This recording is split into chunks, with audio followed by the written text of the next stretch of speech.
It is Monday, people, and we have made it to A-Day week. On the hottest show on these streets, we're talking your Crimson Tide football news. In my own words, yours truly, Stephen Smith of Touchdown Alabama Magazine, bringing this to you.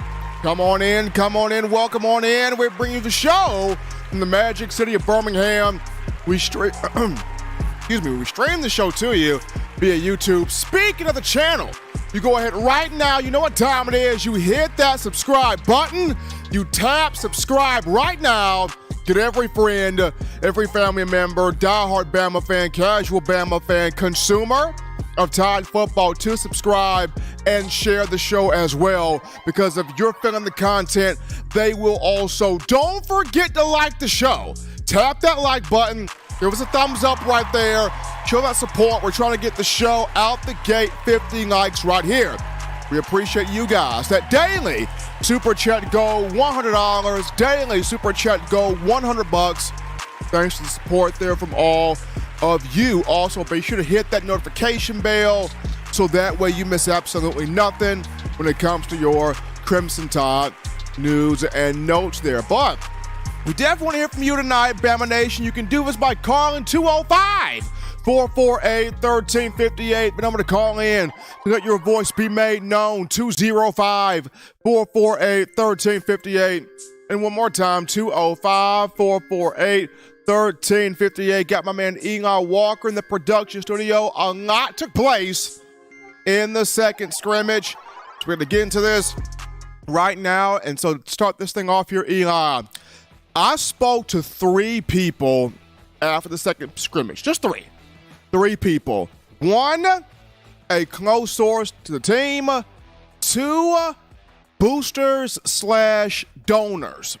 And both of these donors, individuals, I know very well. I can reveal who they are, just good friends with both of them.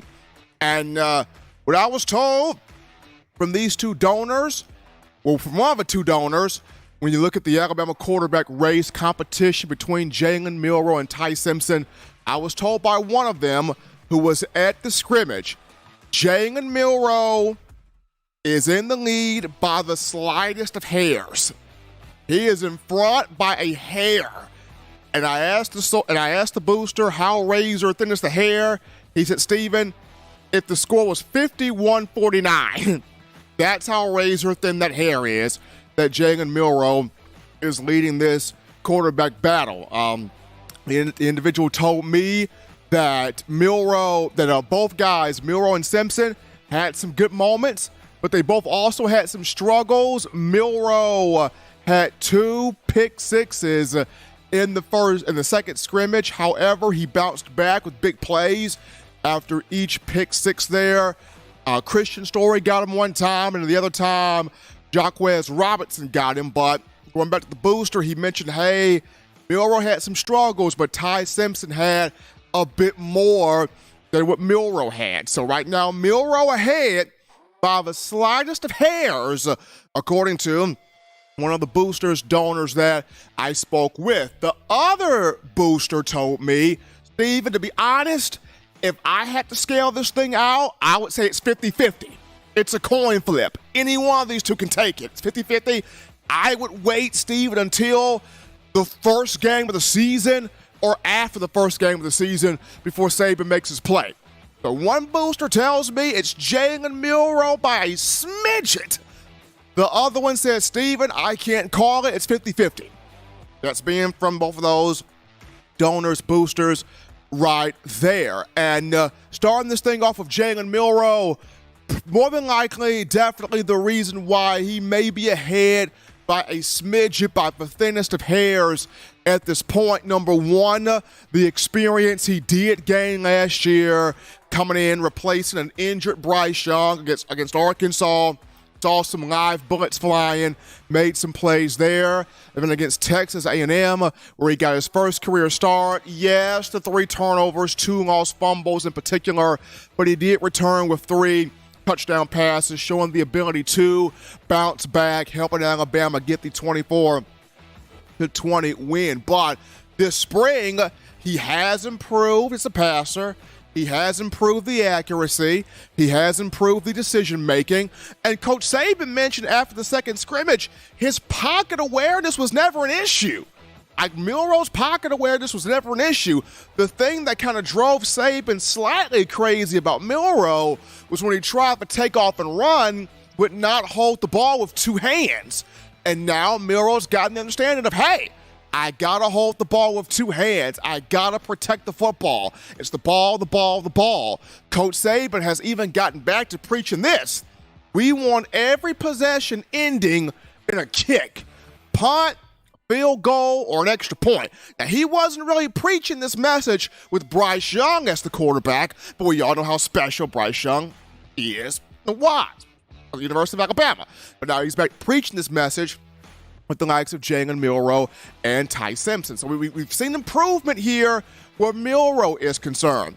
When you look at Ty Simpson, for just a moment here, Ty Simpson made some good plays there in the second scrimmage. Coach Saban saying that he is more athletic than what people give him credit for.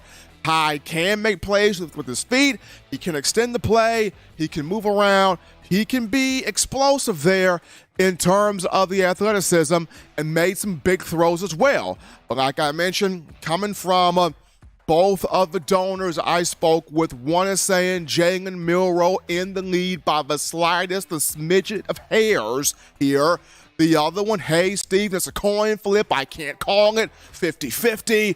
By the first game, after the first game, then we may see, who the guy will be. So from what I'm hearing from both of these two, it's still a close race. It's still kind of down to the wire right here. And another source spoke to me and said, Steven, when you look at this year's Alabama team, think 2011 Crimson Tide. Think 2011. And you go back to that 2011 Bama team, you remember A.J. McCarron and Phillip Sims were in a quarterback battle, much like Milroe and Simpson. That quarterback battle went through spring practice, went through summer workouts, went through fall camp. As a matter of fact, it took the second game of the season where Alabama went up to Happy Valley, Beaver Stadium, played Penn State, and Nick Saban decided to roll the dice on A.J. McCarron. Turned out well. Bama won that game by the score of 27-11, if I'm not mistaken. McCarron ended up being the starting quarterback from there on out, managed the game well, ran the offense well, maneuvered the flow well, despite a hotshot 4-star or 4 to 5-star recruit in Phillip Sims out of Virginia. And that 2011 team, remember, it was rock-solid defense, big, nasty, physical offensive line play, You had ground and pound with Trent Richardson, who set the single-season school rushing record for yards and touchdowns. Eddie Lacy behind him. And Jim McElwain took A.J. McCarron slowly until A.J. gained that confidence and started to grow within himself during the latter portion of the season. We got the same thing here. When you look at this year's team, you're going to have a defense that's going to be better than what it was a season ago, should be, deep at every position. You got an offensive line that's going to be meaner, nastier, more physical. You got a whole bunch of running backs in the room capable. Nick Saban cannot stop talking about Justice Haynes. We'll get to that later on. You got about 8 or 9 receivers in this rotation that you will play. The tight end room is deep. So here's a situation where you've got Tommy Rees playing the role of Jim McElwain, taking the quarterback slowly. They throw fully. Whether that's Jalen Milroe, whether that's Ty Simpson. But right now, Milroe ahead, smidgets of margins right now. And one of the boosters I spoke with after the second scrimmage. The other one, 50-50, up for grabs. So we still have a tight quarterback race. We're going to see how this boils down to as we continue it. But we take our first break here, folks, from the show. Don't touch that dial. We're just getting started. Upon our return, we go on the phone lines. We grab your calls, your thoughts, your conversations. I want to hear from you. We'll get to you, the Bama fans, after this.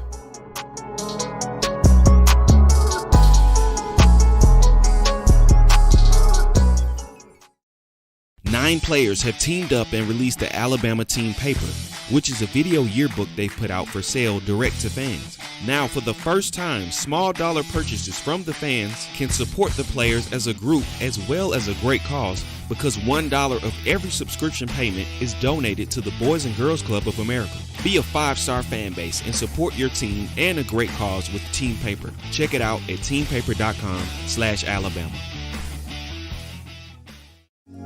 Remember the taste of Grandma's delicious sweets? Emily's Heirloom Pound Cakes brings back those precious memories with just one bite.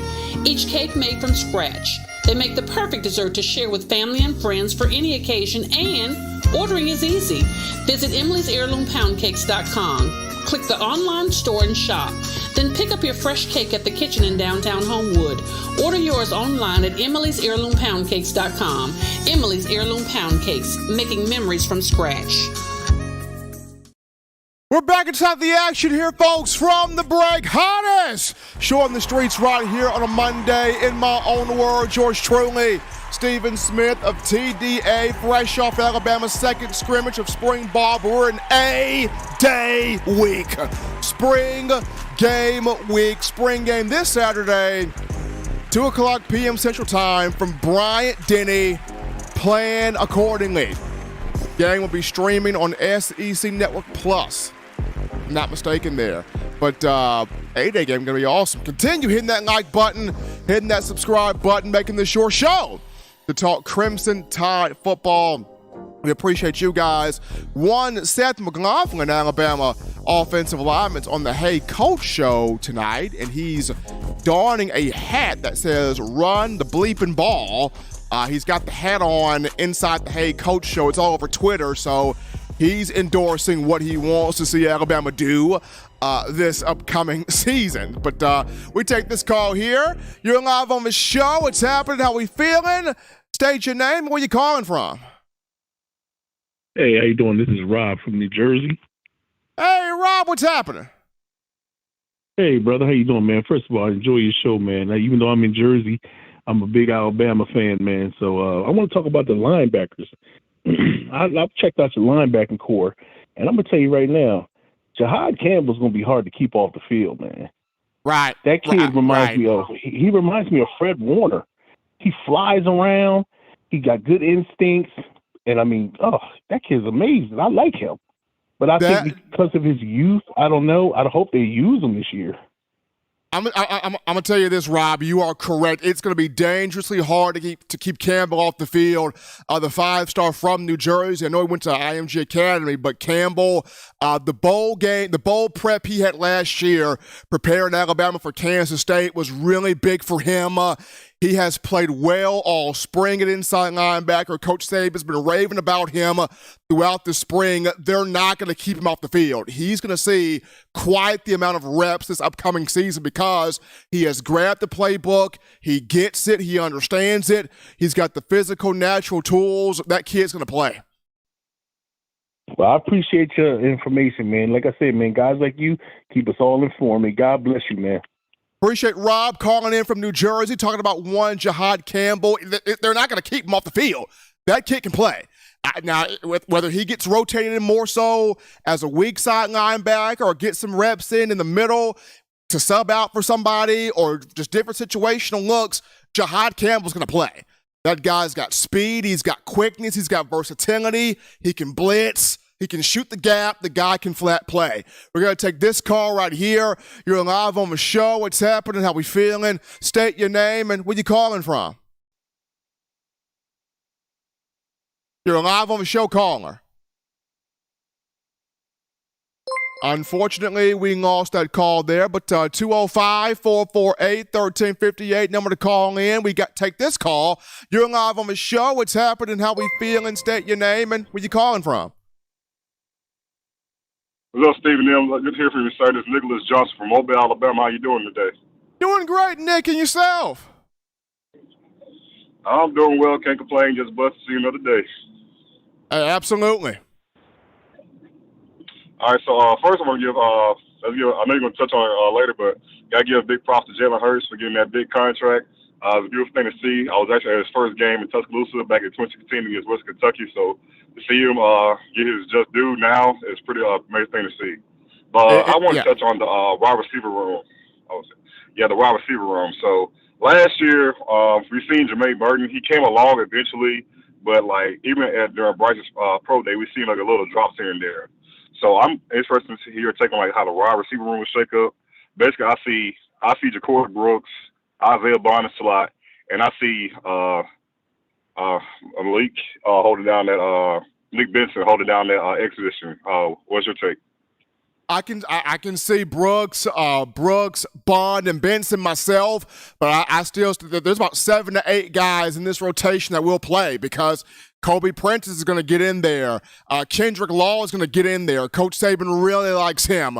Jermaine Burton, yes, he has some things with drops, but due to his leadership, he'll find a way in there. There are 7 to 8 guys in this room that Tommy Reese has got to keep rotated in and out. I know it's a lot of mouths to feed, but you got 7 to 8 receivers in this rotation. Nobody's even talking Shaz Preston, and he's probably one of the biggest, tallest guys in this rotation, but you got 7 to 8 guys in this room that will play. But if I had to pin a starting group there, Nicholas, you got a pretty good group right there. When you look at Bond in the slot, you look at Ja'Cory Brooks, who has shown flashes like he could be a number 1 guy, and then Malik Benson, I saw him personally at Pro Day, did not drop a pass. So I like those 3 options. I appreciate the answer. Yeah, I definitely, you definitely have a point with Shaz Preston. Also, I've seen a lot of talk about Kendrick Law as well. So I'm definitely interested to see how the wide receiver room shakes out and see where those touches lie. Absolutely. Appreciate my man Nicholas calling out of Mobile right there. That's a very interesting positional room, the receiver room. You have Holman Wiggins developing these guys, and then you look at Tommy Reese. Like I said, you got about 7 to 8 guys in this rotation, a lot of mouths to feed, one football. How is this going to be divvied out? That's going to be the fun part right there. But we grab this call. You're live on the show. What's happening? How we feeling? State your name and where you calling from. Live on the show, caller. Oh, this is Miller from Seneca, South Carolina. Miller, what's happening, man? Nothing much, man. I love your show. Love what you're doing. Love how you cover the team. I just wanted to talk about, it looks to me that Alabama has that depth to be completely dominant this year. I want to know, do you see it yourself? I see the depth, Miller, on both sides of the ball. Defensively, Alabama's 3 to 4 deep at both end spots. They're at least 2 deep at the defensive tackle position. They're deep across the entire defense.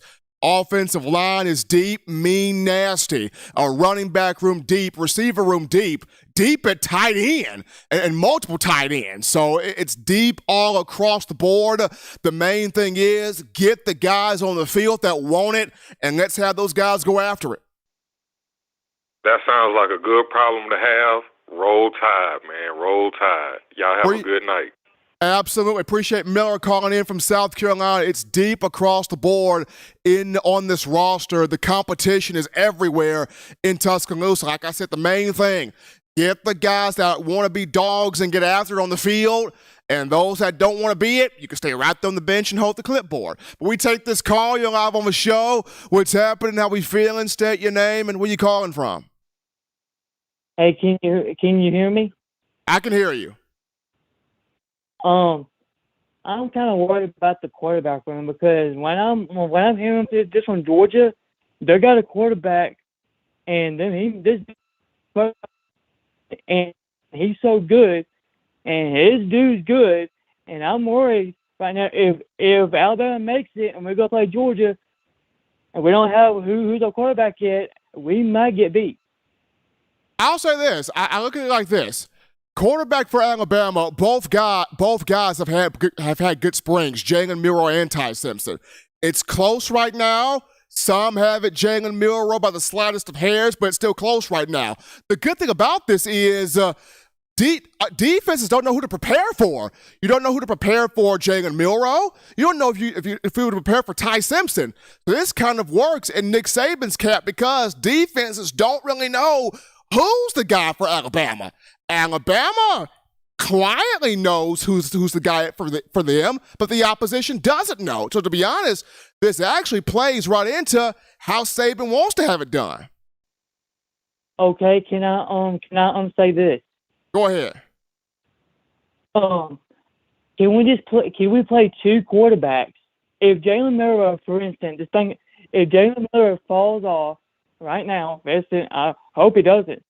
If he falls off, we can use him as an option and use Ty Simpson as a passing quarterback. I'll say this. I can see this thing going to the first game of the season, and I can see Saban playing both Milroe and Simpson that first game, and then based on which one of those two just really says, hey, enough is enough, and takes over, then that guy will be the guy from there. But right now, it is close. Some say Hurts, some say Milroe by the slightest strand there, but it's close. But I like the competition because you're getting the best out of both of them right now. Appreciate the call from my man into the show here to In My Own Words on a Monday. We grab this call. You're live on the show. What's happening? How we feeling? State your name and where you calling from. My name is Anthony. I'm from Birmingham, Alabama. Anthony, what's happening? Going on? I was just calling because I wanted to talk about that QB room. I think it's better than we getting them. I think we're better than we're getting them credit for. I just think our defense is actually elite this time around because they had a pretty good scrimmage, that first scrimmage. But when you get Kool-Aid back on the outside, in this scrimmage you start hearing about interceptions, and I think the difference is our defense is actually elite, and that's why we was hearing a couple interceptions here and there from our quarterbacks because our defense is actually great. I don't see us facing nobody that's going to be as great as we are on that side of the ball. Anthony, I mentioned this last week before the second scrimmage. I mentioned that first scrimmage, Alabama had a few guys out on defense. That's why the offense had more success. And so the second scrimmage, when you get those guys back, that defense is going to get some get back, and this is what you want. You want balance. You don't want one side of the ball just dominating. Exactly. So I agree with you, and I enjoy your show. Absolutely. Appreciate Anthony right there calling in from Birmingham. I mentioned that, Eli. You don't want just one side of the ball dominating the other. You want a healthy balance. And we got a healthy balance. That first scrimmage, offense stole the show. That second scrimmage, defense said, hold up now, wait a minute. We here too. That's what you want. You want that friction. You want that iron sharpening iron. And we're getting back to that. A lot of the Bama fans I have spoken with have said, you know what? Offense, I'm not really concerned with. I want to know, are we going to have a scary defense again? That's what 90% of the Alabama fan base is wondering. Are we going to have a scary defense again? And after the second scrimmage and seeing guys fly around, make plays, they want it. Coaches are getting on to these guys. Players are getting on themselves. That's what you need to have. A balance across the board. A balance across the board there. But as you guys will continue to get your thoughts in, 205-448-1358. Number to call in right there. Call topic ENOT goes to Bryce Young and the former Alabama quarterback, 2021 Heisman Trophy winner. He has canceled the remainder of his NFL visits, which means, and this comes from Tom Pelissero of NFL Network, Carolina may have their guy. The Panthers are looking more and more now. They're going to take Bryce Young with that number 1 overall pick in the draft next week. And should they do it, put the feather in Nick Saban's cap. He would have produced his first number 1 overall pick in his coaching career in the common draft era. So right now, Bryce Young has told everybody else in his top 30 visits, I'm done. Canceled. Done. After visiting Carolina and Houston. So it looks like now, the Panthers right there, hook, line, sinker, expected, may take Young as the number 1 overall pick. We're going to take a break right here, folks, in the show. When we get back, we ain't done talking scrimmage, baby. We're going to get into some other highlights and standouts from the second game night practice. We're in A-Day week, and we'll get back to the action after this.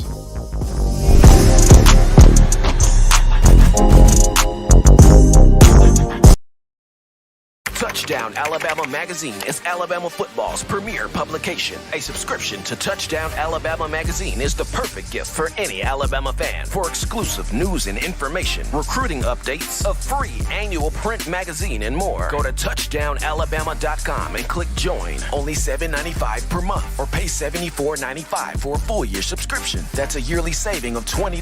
Go to touchdownalabama.com today and roll Tide. This is Matt Caddell, former Alabama wide receiver, and you're listening to In My Own Words with Stephen M. Smith with Touchdown Alabama Magazine. And I got 2 words to say, baby. Roll Tide. All right, folks, we're back into the action here from the break. Hottest show on the streets.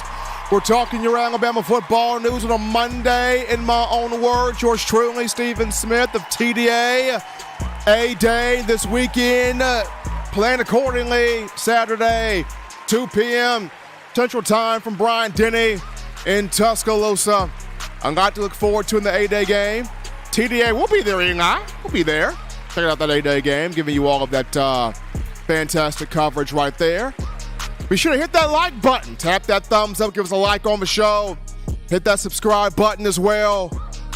Daily Super Chat Go. $100 Daily Super Chat Go. Appreciate you guys. But get into other standouts from the second scrimmage, other marquee things from the second game-like practice for the Crimson Tide. And right out of the gate, I'm going to say this. The running back room is deep, good, talented for Alabama, but Coach Saban just cannot keep his eyes and cannot stop talking about Justice Haynes. This freshman is about to have a say, and he will have a say. So many people I spoke to after the scrimmage said he's got a Mark Ingram workman-like mentality. The way he competes, the way he goes out there, the way he handles his business, Justice Haynes is something. Nick Saban said it himself. If you were just a guy sitting out there on the log and you're just watching him, you would not think he was a freshman. And this comes from Nick Saban. Nick Saban says the way he competes, the way he plays, he different. Justice Haynes, I was told in the scrimmage, had several 20-plus yard runs, ripping them, seeking out contact, and just ripping through. Guy can ball. And I've said this before. When Alabama's had a freshman running back that has come in and meant business, That's when Bama has been at its apex. Mark Ingram did it 08. Trent Richardson did it 09. TJ Yeldon did it 2012. Derrick Henry did it late, but 2013, because when they finally gave him the ball, of course. Najee Harris did it 2017. When you have a freshman running back that mean business, Bama has been at that apex. Here is Justice Haynes, ready to have his say, ready to have his impact. So it's going to be very interesting how, if he goes off on A-Day, if Haynes goes off on A-Day, could we see somebody in Bama's running back room hit the portal? It's going to be very interesting, folks. But Justice Haynes showed up, showed out in the spring game. Moving on here, at that wide receiver position, I mentioned this before. Alabama's going to have 7 to 8 guys in that rotation. They're going to want the football. But one of those guys, the young man from Louisiana, Kendrick Law, he a dog, straight-up competitor. I kind of compare him to Deebo Samuel in the NFL. Compact frame, tough as nails. Can do a lot of things. Coach Saban mentioned Kendrick Law's that guy that gets the whole wide receiver room going. Tough, hard-nosed, competitor, plays his butt off. I mean, this is a kid that had a beautiful 55-yard catch from Jalen Milroe in the scrimmage. Had a play where he broke a couple of tackles, ran a DB over. He can play. Now, if Tommy Rees brings back the jet sweep that Lane Kiffin installed, I would love to see Kendrick Law being ran in that several times. Please, give us that. Kendrick Law can play, straight up. We saw him the back portion of last year start to really chirp and play great ball. So, got several receivers in this rotation, but Kendrick Law, one of those guys you definitely want to keep your eyes on. Next here from the scrimmage, that was a thing of note. You look at the offensive line, and in particular, you look at Seth McLaughlin and Darian Dalcourt. I'm going to say this. McLaughlin, I was told, had a kind of a difficult day with the snaps, had some bad snaps out there, 6 to 8 bad snaps. A lot of that going up against Shaheem Otis, and Otis would scare anybody, but that is kind of a concern there because you got to have those snaps consistent. What I've been told is if McLaughlin cleans up those snaps, he's fine. He's good. He's okay. If there is a continued problem with those snaps, then you can look at Darian Dalcourt sliding back to center and having Terrence Ferguson at that left guard spot, or you could have Darian Dalcourt at center and big Caden Proctor, the 5-star freshman, you plug and play him at that left guard spot. So hopefully McLaughlin can clean up snaps there. Probably was just him having a tough day. He can clean up those snaps there. He's fine. If not, we could see some shifting going along there on the offensive line. The good news is for the line is physical again. It is nasty again. I heard from a couple people, you could hear the pads popping in that second scrimmage. The offensive line and defensive line, they were going to straight war out there in that second scrimmage. I mean, a couple of times, the defense got penetration over the offensive line, but a lot of times that offensive line, bam, they were going out. You could hear the pads popping. It was a lot of man-on-man, physical football. What you want out there? Seth McLaughlin, I'll be able to clean up those snaps out there on the field, but that's just the offensive line. As we flip this over to defense here, Bama's defensive line, boy, is it deep. Deep, physical, nasty, across the board. You're 3 deep or more at both defensive end spots. You're 2 deep at the very least at the defensive tackle position. It's told Jamil Burroughs, big 98, had a big day. Burroughs had a really good scrimmage. And people have been waiting on Burroughs to just finally put it all together and become that dude he had a really good second scrimmage. Tim Smith and James Smith, the Smith boys, bullies. Absolute bullies. James Smith is a man-child. The boy from Carver going to find somewhere on that field. He's either going to be a co-starter at nose tackle with Jaheim Otis, or he's going to end up messing around and find the starting spot at one of these two defensive end positions. Tim Smith has become a grown man. It's taken him a while, but he's finally settled into his spot out there as a defensive end.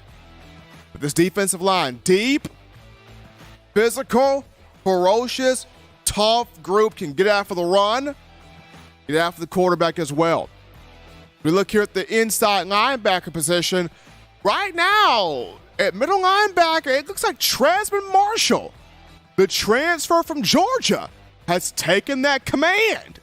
They've been loving his leadership. They've been loving his toughness, his maturity.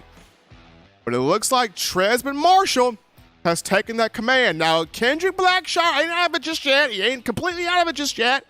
And Jahad Campbell, you're not going to keep that guy off the field. But right now, just from the second scrimmage, what I've been told, just the toughness, the maturity, the way that Tresman Marshall plays, coming from Georgia, coming from Kirby Smart, he's taken that command there at that middle linebacker position.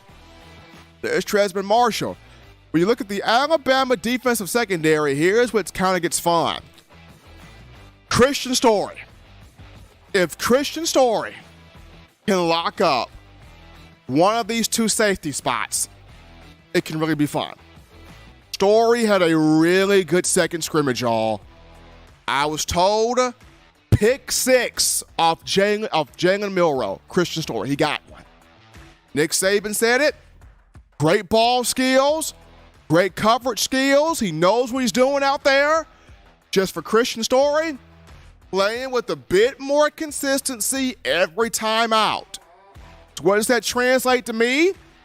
There are times when Christian Story is out there, he's on it, and there are times where he gets burned a bit. If Story can clean that up and grab one of those two safety spots, he can be really good. Remember, Christian Story came out of high school, Lynette High School, 2020, special player, Gatorade Player of the Year for the state of Alabama. I think he was Mr. Football for the state of Alabama in 19. He's a talent. He's a talent at 6'1", 211 pounds. If he can just clean up the small inconsistencies in his game, Christian Story can be really good. Continue with the secondary here. Keep your eyes on Jacquez Robinson. I've been waiting on this guy. Redshirt junior, came in the 2020 class out of Florida, South Florida. When he came in, he was skinny. 160, 165, 170 pounds. One of the criteria that Saban has, if you want to be a DB, you got to be 200. You have to be 200 plus pounds. At the least, you got to be at that 200-pound threshold. Between 190, 195, 200, you got to be near that 200-pound threshold. It's taking Jacquez Robinson a minute. He was behind a lot of guys. He's now right on 200 pounds. I don't know how many jars of peanut butter he took down, but the brother's finally at that 200-pound threshold, and he had the other pick 6 off of Jalen Milroe. Jacquez Robinson had it. So he can play. He's pushing Terrion Arnold for that second corner spot. He's coming fast. Terrion's holding serve at that other corner spot opposite Kool-Aid McKinstry right now. But keep your eyes on Jacquez Robinson. He's coming fast. Last but not least here, Bama's tight end room, going back to the offense. Tight end room is deep. Saban high on the improvement of Amari Nyblack and Dan English Jr. Also, Miles Kitzman improved, but Saban loves C.J. Dupre.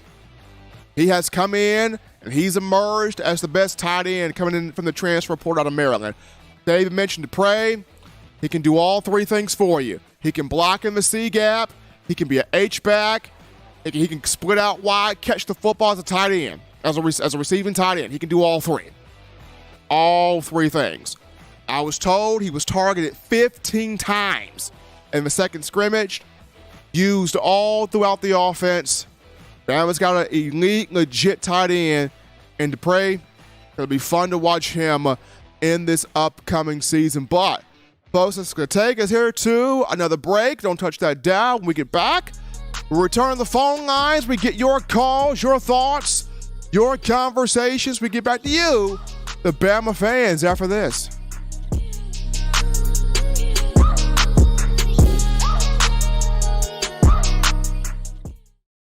Every sports fan deserves the proper representation. Whitwell Sports introduces to you the Title Towel. Wave that Title Towel in the air like you just don't care. In support of Nick Saban and the Alabama Crimson Tide. Only $9.99 and it lasts a lifetime. Head on over to whitwellsports.com and get your Title Towel today.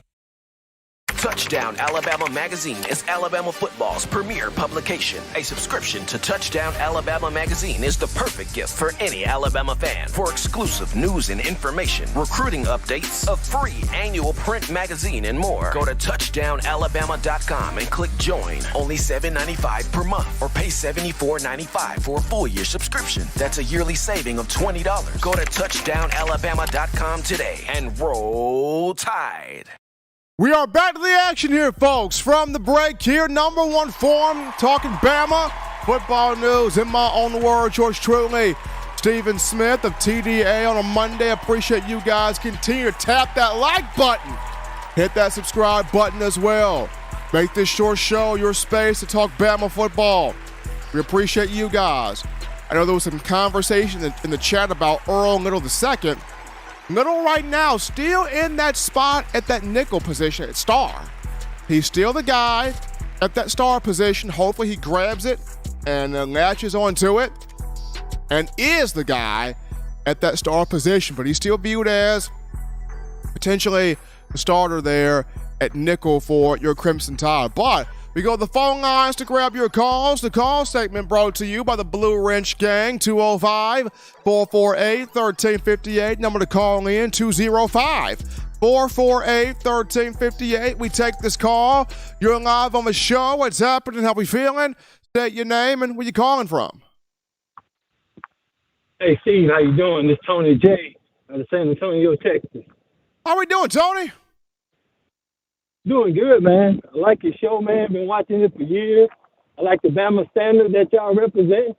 But I think you hit the nail on the head when you talked about Justice Haynes and being an upcoming freshman. I think he's doing good. The running back core is real good. And I hope they all hang around to compete. Because when you compete, you continue to get better, man. And I think we're looking good for this year for the offense and the defense. So, I think we're going to do what we need to do, like we always done, is run that ball and push it, man. Absolutely. I mean, Tony, I want to see all four running backs stay. And then we're not even talking about Richard Young, the other five-star freshman who comes in the summer. So I want to see, McClellan, Roydell Williams, Jam Miller. I want to see all those guys stay. Because like you mentioned, when you are pushing each other, you're competing with each other, you're making each other better, and it's good to have fresh legs, especially in the fourth quarter. My question is, normally Coach Saban sees, hey, if so-and-so's got the hot hand, we're going to ride with so-and-so. Robert Gillespie's done a great job coaching these backs. My thing is going to be, can the carries be split evenly to where everybody in the room is as happy as they could be? Yeah, Steve, if he can do that right there, that'll throw the defense, that'll throw the other teams off, man, because they don't know how to prepare. Same thing you said earlier with the quarterback. It's going to throw other teams off, and that's going to make us very dangerous, man. Oh, absolutely. So I definitely hope Alabama's able to keep all four of these guys this spring in that running back room. Appreciate Tony calling in from San Antonio here on the show, 205-448-1358. Number to call in. We grab this call. You're live on the show. What's happening? How we feeling? State your name and where you calling from.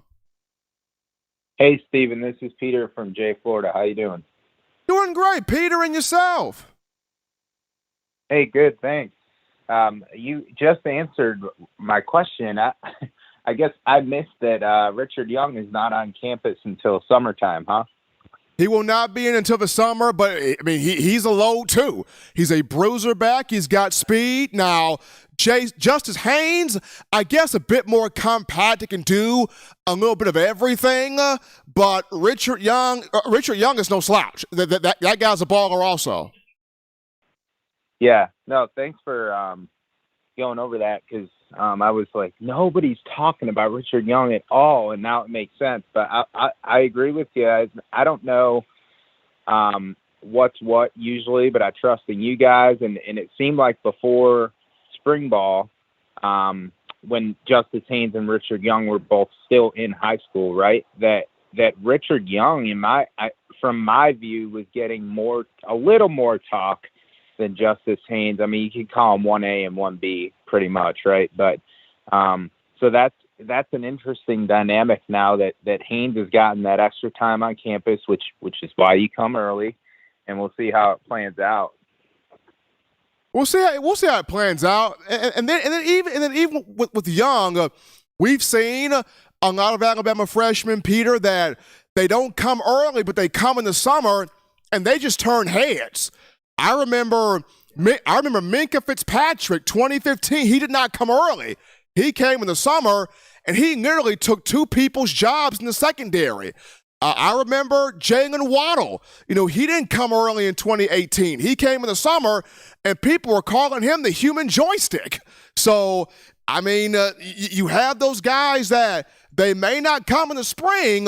They make landfall in the summer, and you're like, holy cow, who is that guy? Yeah. Good take on your full roster rundown too. Thank you. I appreciate it from how the positions did. And I'm pumped like you are in Kendrick Law. I think he's very strong. Honestly, with the strength aspect, the way he just kind of carries and drags reminds me a little bit of Julio Jones. Right. I'm not comparing him to Julio in every aspect, but just the strength and basically a running back mentality playing receiver. Go ahead. I mean, Kendrick Law's a tough dude, and I go back to last year because Eli, you and I were at this game. It was the Ole Miss game, and he made some big plays in the Ole Miss game. Down the stretch of last season, you saw Law start to pop a little bit more. So I think he's going to get more opportunities within this offense. I would just like to see Tommy Rees bring back the jet sweep and use Kendrick Law in that jet sweep. Be amazing. And then lastly, too, I appreciate your point on knock on wood. I hate to say it, but is somebody going to transfer, especially from that RB room? Somebody is a highly rated guy that doesn't get a lot of time early, and they're stacked. They're loaded. So I think about recently, Trey Sanders, right? Keelan Robinson. And then less recently, but you probably remember this, B.J. Emmons was a stud coming in. He was. Josh Jacobs outperformed him, and it wasn't Jacobs a 3-star? He was. Yeah, so that's a good example too. His stars ain't nothing, especially once you get to Alabama. But yeah, I think Sanders, man. Bill O'Brien. Honestly, I'll leave it at this. My take with O'Brien and Saban, kind of knowing he had to part ways, it was either O'Brien or a bunch more transfers because they were already starting. Right? You had Billingsley and whoever that was in the mix with was arguably, in my opinion, the start of it, which was 2 years ago. And this past year, you saw Trey Sanders out the door. You saw Trayshawn Holden. And there was JoJo Earl as well, was another big one, and one of the Brockermeyer twins. So I'm not saying transfers don't happen regardless of who the OC is, DC head coach, but I would venture to guess that there was more big ones out there that basically walked into Saban's office and said it's either O'Brien or me. So it kind of forced his hand. I think the fans and everybody kind of forced the hand anyways too, but I'll let you go, Steven. I appreciate your time and great show. Absolutely. Peter calling in from Florida right there on the show. And going back to Eli, after the spring game on Saturday, after the spring game, we're going to see we may see quite a few other players that look at the roster, that look at the depth chart and go, you know what? I am not where I would like to be. I am not where I thought I would be. Let me go somewhere else where I can get more playing time. You don't like it when a lot of the guys transfer, but at the same time, I can understand when you're not at the point of the roster where you would like to be at. But we take this call. You're live on the show. What's happening? How we feeling? State your name and where you calling from. Hey, Steven. This is Corey from Trussville, Alabama. Hey, Corey. How we feeling? I'm doing great. First of all, I heard that Will Riker, he had a up and down performance. Was it a little bit windy out there in your opinion? It was a tad bit windy. It was a tad bit windy. I think he had a 55-yarder, and then he missed a couple of 40-something yarders, but he made all his under 40. I know we just expect Will Riker to be automatic, and 9 out of 10 times he usually is. It was just heard from another source that he missed a couple of field goals, and it's just kind of like, But I heard you talk about the defense, but is it a concern to you that the offensive line is mainly pushing around our defensive line? I mean, don't get me wrong. You want this offensive line to be nasty, but doesn't the defensive line and the front seven have to show a little bit of resistance? They have, and they have, Corey. That this last scrimmage they did, which is the reason why Saban mentioned that the defense had 4 to 5 turnovers this time around. So the defensive line did get more penetration in scrimmage 2. The first scrimmage, Bama's defense had a lot of guys out, so it couldn't really get that push that it needed to. This time around it did. So both sides are giving to each other each practice, each day. And you want that balance, because when you're Alabama's offensive line, you want the best from Alabama's defensive line, so where when you play against other defensive lines, you're like, hey, this is nothing, because we go up against our defensive line every practice, and the same thing for the Alabama defensive line going against the offensive unit. So the second scrimmage, it was more penetration from the defensive line. The second scrimmage, the defense was able to get more turnovers. The reason being, the guys that were out the first scrimmage, most of those guys came back the second one. When in the first scrimmage, the offense was mainly supposed to dominate because we had defensive players out. Was this scrimmage this past week, was it supposed to be what it was supposed to be? Like, was the defense supposed to dominate? Because normally in a normal scrimmage when Alabama plays, if everybody's healthy or just about healthy, the defense dominates the first scrimmage, then the offense returns the favor. Like, did everything go scripted the way it was kind of supposed to in this go-round? I think it did, Corey. I really think it did, because you go back, that first scrimmage, you didn't have Kool-Aid McKinstry, you didn't have Chris Braswell, you didn't have Justin Boyd only scrimmaged on third down, so you had a few guys out. Those guys were back this time around. So you have Kool-Aid McKinstry back, you have Chris Braswell back, you have Justin Boyd be out there and in there. So normally when one side of the ball does well in the first scrimmage, you expect that next scrimmage, the other side of the ball to kind of snatch it back some. So the defense snatched it back in the last scrimmage after the offense kind of took command that first one. And I think when we go into A-Day Saturday, it's not necessarily about the score or it's about individual efforts. Like, did the offensive line, like whichever side, did they not get whipped up front? Did the quarterback make the right decisions? Did the running backs run through good holes? Or did the receivers run good routes? And did kickers, did Will Riker make his kicks? Or did you want to see individual efforts? I mean, I mean, it's not necessarily about did the first string beat the second string, because the first string is usually what we roll out there. It's like, did you see good individual efforts? And that's really what you want to see. Wouldn't you agree? That's exactly what you want to see. You want to see good in terms of evaluation. That's exactly what you want to see. Appreciate my man Corey from Trustman for that call. You want to see quarterbacks making the right decisions, running backs running through the right hole, showing the speed, burst, explosiveness, toughness. You want to see the offensive line being physical. The A-Day game is an overall evaluation of the entire spring. But we take this call. You're live on the show. What's happening? How we feeling? State your name and where you calling from? Steve, what up with you, man? This is Jay from Florence. Jay, what's happening, man?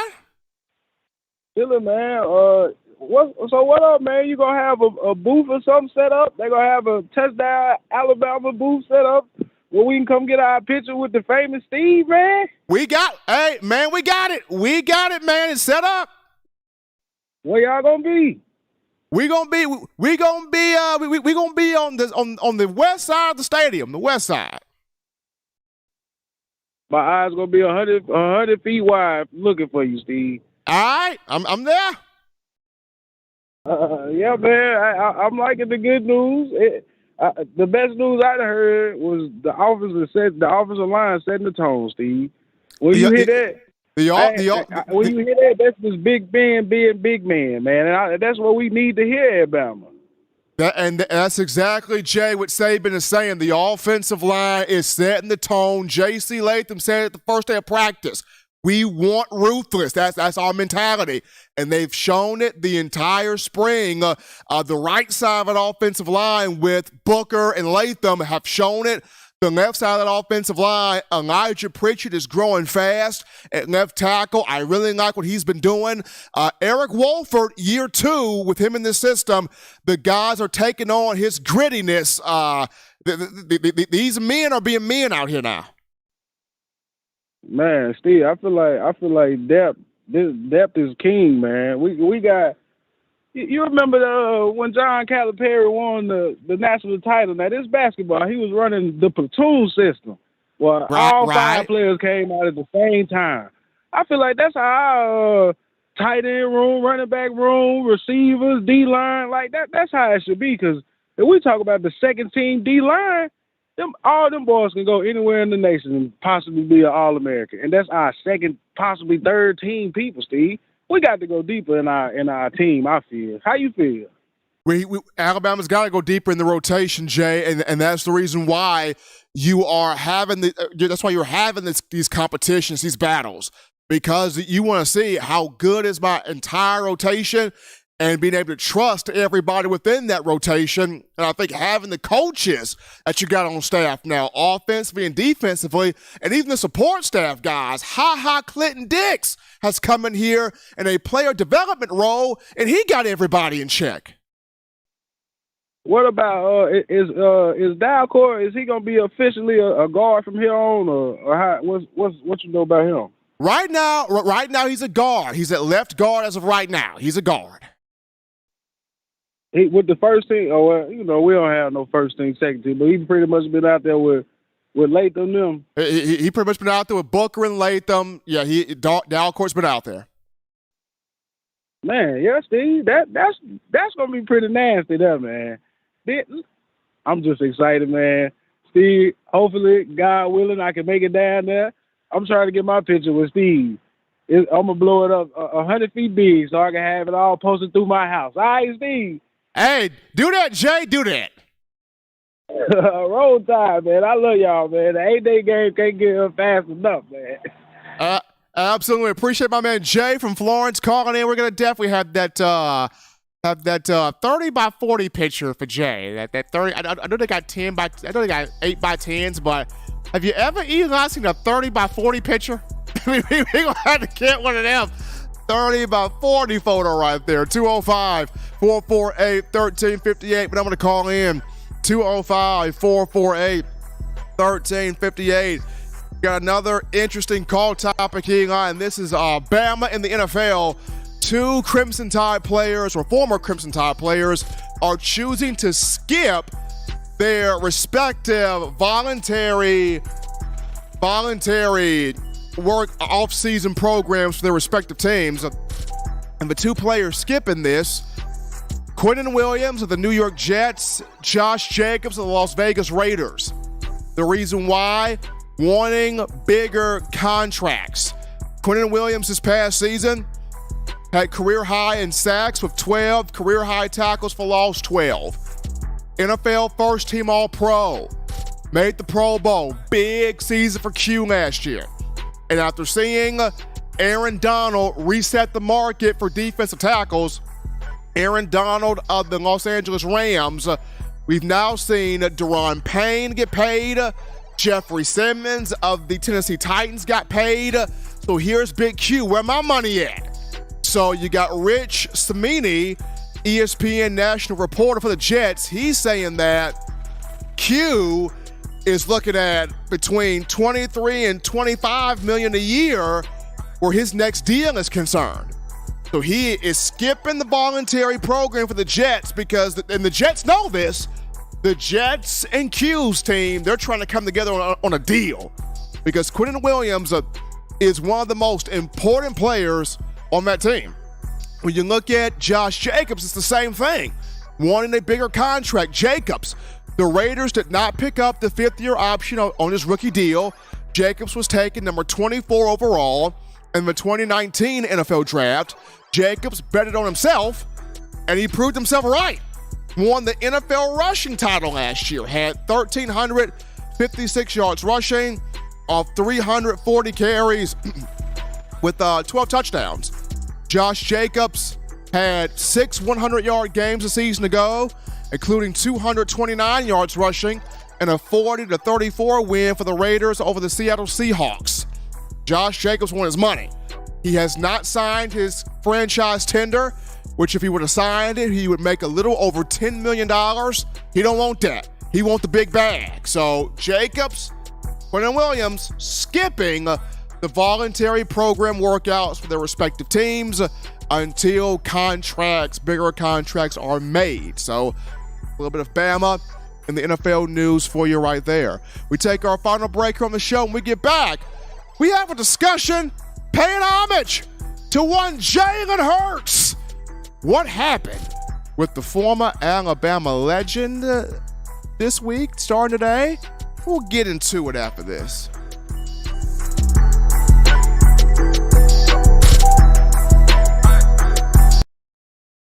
Touchdown Alabama Magazine is Alabama football's premier publication. A subscription to Touchdown Alabama Magazine is the perfect gift for any Alabama fan. For exclusive news and information, recruiting updates, a free annual print magazine, and more, go to touchdownalabama.com and click join. Only $7.95 per month or pay $74.95 for a full year subscription. That's a yearly saving of $20. Go to touchdownalabama.com today and roll Tide. Thank you for tuning in. Show your support right now by clicking that like button. If you haven't subscribed, hit the subscribe button now and enable all notifications to make sure you don't ever miss any of the best Alabama football news, notes, and information right here on Touchdown Alabama. Well, Bama Nation, we appreciate all of you. All the calls, all the donations, all of the chatting in the YouTube chat line, all the conversation, you making this your spot to talk Crimson Tide football. In my own words, yours truly, Stephen Smith, Touchdown Alabama Magazine. Eli Walker in the production studio holding down the fort there. Continue tapping the like button, hitting that subscribe button also. We appreciate you guys, but discussion right here, Eli. How proud are you? How happy are you for one Jalen Hurts? What a story. I mean, ESPN 30 for 30 got to do something on this. Disney got to come on down and do something on this. I mean, what a story. This guy, journey full circle here, gets to Alabama from Texas, coach's son, 17 years old. He helps Alabama prepare for the 2016 championship game off the 15 season for Deshaun Watson and Clemson. Alabama wins that game. Then 2016 in the spring, It's Jalen Hurts versus the field to play quarterback. Everybody and their great-grandmama said, ain't no way Nick Saban starting no freshman. I remember our photographer for TDA, Cedric Mason, he and I walk out the stadium at the same time after that 2016 spring game, and Cedric goes, Steven, come over here. That boy, 2, Hurts, that's your quarterback right there. That's your starter right there. I mean, Cedric looks at me, I look at him, and he's like, that's your starter, Hurts, right there. And we walk out the building that day thinking it's going to be Jalen Hurts. And I remember I sat there and said myself, but it was going to be Jalen Hurts. People beat me like a Mexican piñata. Ain't no way it's going to be Jalen Hurts. You out your mind. You don't know no football, boy.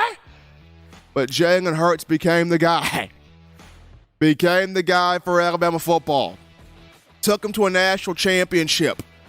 Came so close to beating Deshaun Watson. The next year, 2017, Hurts takes him back to a national championship. Gets benched for Tua Tagovailoa. Cheers for Tua, celebrates for Tua as Tua wins the national championship, rescuing the team. The very next fall, Jalen doesn't transfer, accepts his role as a backup. Literally a backup. Gets better, working with Dan Enos as quarterback coach, got everything polished up. 2019, transfers to Oklahoma. Does great things there. In the NFL draft process, everybody and their mama, play running back, play receiver. You ain't no quarterback. Change positions. You ain't good enough to be no quarterback. You ain't accurate enough. You ain't precise enough. You ain't this. You ain't that. Jalen, watch me. Year 3, this past season, second year as a starter for the Eagles, shuts everybody's mouth up. Jalen Hurts, top 10 in the nation in the league for passing yards. 3,701. 35 total touchdowns. Only had 6 picks the whole year. Jalen Hurts takes the Eagles to a 14-win season. Jalen Hurts in the conversation for NFL MVP, NFL Offensive Player of the Year. But wait, I thought he couldn't hit the broadside of a barn passing the football. No, baby, he can do that. Jalen Hurts takes Philly to a Super Bowl.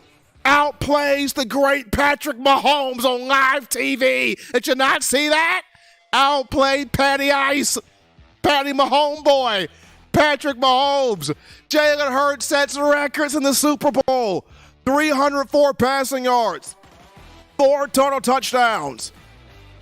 And the one that everybody said couldn't do it, would never do it, ain't good enough to do it, just became the highest paid player in NFL history today. How about 5 years, 255 million smackaroonies for Jalen Hurts? How about $180 million of that guaranteed? How about $51 million a year? He's getting more money than Aaron Rodgers, more money than Kyler Murray, more money than Joe Burrow, more money than Deshaun Watson, more money than Patrick Mahomes. How about that? Jalen Hurts, you be patient, you keep your head down, you work, you don't buy into this nonsense, great stuff happens for you. Look at this. Shouts out also to Nicole Lynn, his agent, Clutch Sports. She got it done for him. She got it done for him. Wow. Wow. Wow. Coach Saban helped produce the highest paid player in the NFL right now. Wow. What a story. What a story for Jalen, man. I mean, so proud of him. And you know what? He ain't even satisfied. He wants that Super Bowl. He wants that Super Bowl.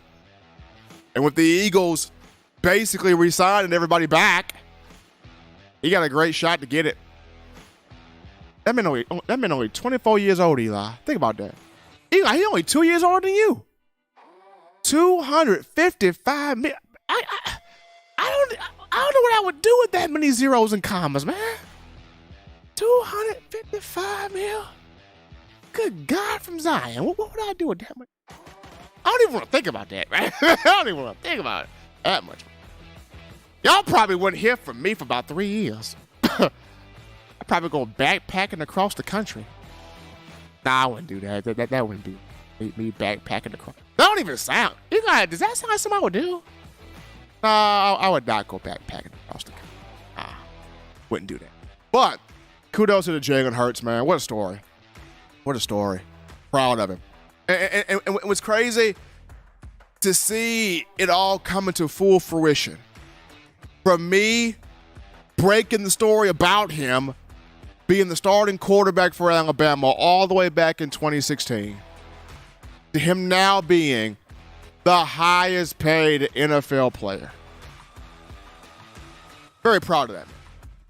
Miss Pamela, Mr. Averion, y'all raised a great young man. Y'all really did. Hats to both of you as parents. Y'all raised a great young man. Wow. Proud of Jalen Hurts. Anyway, on the best in news, notes, information, coverage here on your favorite program, that being the Crimson Tide. You can get this by accessing the Touchdown Alabama Magazine app. You download the app from your iPhone app store if you're rocking Team Apple, Google Play Store if you got the Android phone. For your audio needs, check us out, iTunes or Apple Podcasts, Spotify, Stitcher, Spreaker, TuneIn Radio, Overcast.fm, or iHeartRadio. We got you covered right there. The good and gracious Lord sees fit. I'll try to be back on Wednesday, continuing the conversation. It's Bama football. Remember, Tide fans, you can purchase individual copies of Touchdown Alabama Magazine. Have those sent to your door. That link found in the description. If you're trying to get your hands on the fresh edition, print edition of TDA, the magazine, here's what you do. You go to touchdownalabama.com. You click join, become a member or a subscriber today. That link in the description as well. Gotta shout out you guys, the incredible fans of Alabama football, for all that you do. Making this your show right here, your spot to talk. Your Crimson Tide. Gotta shout out my man Eli Walker in the production studio handling that business. And also a shout out to the baddest man in the game, our director of scouting and recruiting for TDA, Justin Smith, is celebrating his birthday today. So shout out to Justin right there as well. Hopefully he's not working too hard today. But until next time, folks, husbands, love your wives. Wives appreciate, value those husbands. Children, you guys continue doing the right thing, good thing, fun thing, smart thing, legitimate thing too. Not be bored there. You get yourself those 3 hearty meals a day, those 3 great laughs a day. You protect yourself. You protect the loved ones around you. Until next time, folks, I'm your man, Steven Smith, and you've been listening to In My Own Words.